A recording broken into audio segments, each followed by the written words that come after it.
Assalamualaikum warahmatullahi wabarakatuh. Perkenalkan, nama saya Nur Wahidah dengan NIM 3412301063. Saya dari kelas Manusia 3 pagi. Di sini saya akan menjelaskan tentang tegangan, regangan, modulus elastis, dan mil sertifikat. Soal yang pertama yaitu, dalam sebuah industri fabrikasi, sebuah batang aluminium dengan panjang 1,5 meter dan diameter 4 cm sedang diuji untuk mengetahui responnya terhadap gaya tarik aksial. Gaya sebesar 40 kN diberikan secara perlahan hingga batang mengalami perpanjangan sebesar 2 mm. Modulus elastis aluminium adalah 70 GPa, namun saat menggunakan material yang berbeda dengan panjang dan diameter yang sama, yaitu baja dengan modulus elastis 200 GPa, pengujian yang sama dilakukan.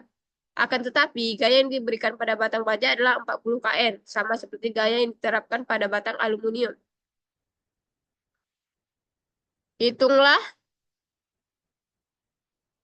Hitung tegangan dan regangan yang terjadi pada batang aluminium. Hitung panjang perpanjangan yang akan terjadi pada batang baja saat diberikan gaya yang sama sebesar 40 kN. Dan antara itu jelaskan bagaimana modulus elastis mempengaruhi deformasi material dalam konteks fabrikasi dan aplikasi nyata untuk pemilihan bahan dalam desain struktur. Pertama-tama saya akan menjelaskan apa itu tegangan, regangan, dan modulus elastis. Tegangan adalah gaya persatuan luas penampang yang menyebabkan suatu benda berubah bentuk. Dan regangan adalah perbandingan perubahan panjang terhadap panjang awal suatu benda. Dan modulus elastis adalah perbandingan tegangan terhadap regangan dalam daerah elastis suatu material. Lanjut, diketahui aluminium memiliki panjang awal 1,5 meter atau 1.500 mm. Dengan berdiameter 4 cm atau 40 mm. Luas pendampangnya yaitu 1.256 mm per kubik. Dan gayanya yaitu 40.000 Newton. Dan perpanjangannya itu sebesar 2 mm. Dan modulus elastisnya yaitu 70.000 Newton per milimeter kubik. Baja. Baja memiliki panjang awal sebesar 1,5 meter atau 1.500 mm, berdiameter 40 mm. Luas penampangnya 1.256 mm per kubik sama dengan aluminium. Dengan gaya 40 kN atau 40.000 Newton dan modulus elastisnya yaitu 200 GPa atau 200.000. Hitung tegangan dan regangan yang terjadi pada batang aluminium. Tegangan dengan rumus F per A atau gaya per luas penampang, di mana gaya sama dengan 40.000 Newton dibagi dengan 1.000 dengan luas penampang yaitu sebesar 1.256 mm per kubik. Sehingga tegangannya sama dengan 31,84 Newton per kubik. Regangan dengan rumus perpanjangan dibagi panjang awal, di mana perpanjangan yaitu 2 mm dan panjang awalnya itu 1.500 mm, sehingga hasilnya yaitu 0,00133. B. Hitung panjang perpanjangan yang akan terjadi pada batang baja saat diberikan gaya yang sama sebesar 40 kN. Menggunakan hukum Hooke yaitu tegangan sama dengan modulus elastis dikali regangan.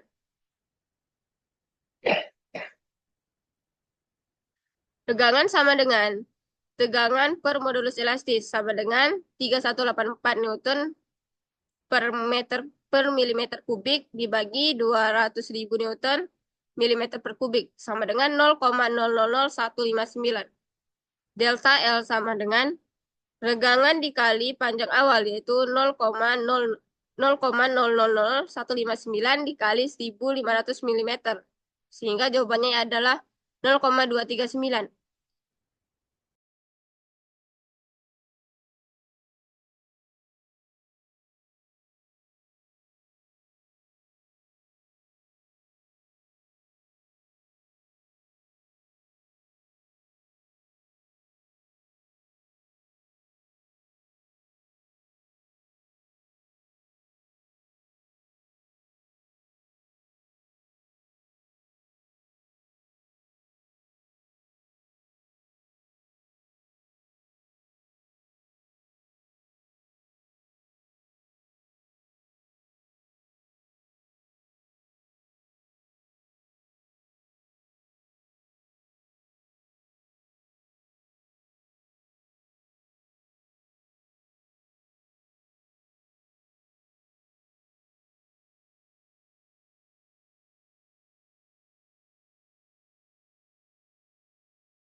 C. Jelaskan bagaimana modulus elastis mempengaruhi deformasi material dalam konteks fabrikasi dan aplikasi nyata untuk pemilihan dalam desain struktur.